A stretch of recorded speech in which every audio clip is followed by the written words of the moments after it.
Know Nothing, Do Nothing Congress. Elizabeth, New Jersey, October 7, 1948. Harry S. Truman. You are here because you are interested in the issues of this campaign.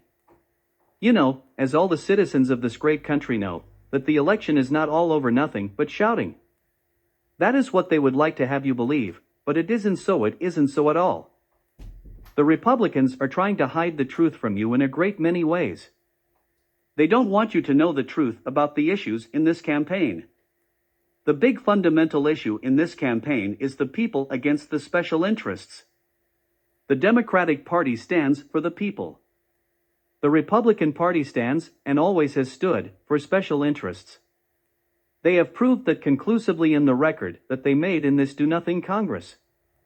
The Republican Party candidates are going around talking to you in high-sounding platitudes, trying to make you believe that they themselves are the best people to run the government. Well now, you have had experience with them running the government. In 1920 to 1932, they had complete control of the government. Look what they did to it. This country is enjoying the greatest prosperity it has ever known because we have been following, for 16 years, the policies inaugurated by Franklin D. Roosevelt.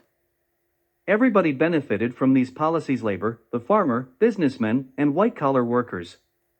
We want to keep that prosperity.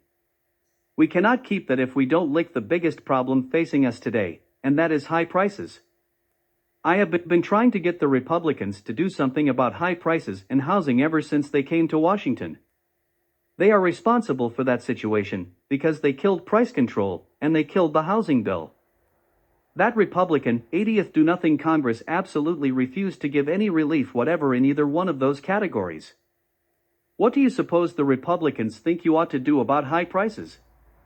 Senator Taft, one of the leaders in the Republican Congress, said, if consumers think the price is too high today, they will wait until the price is lower. I feel that in time, the law of supply and demand will bring prices into line. There is the Republican answer to the high cost of living. If it costs too much, just wait. If you think 15 cents is too much for a loaf of bread, just do without it and wait until you can afford to pay 15 cents for it. If you don't want to pay 60 cents a pound for hamburger, just wait.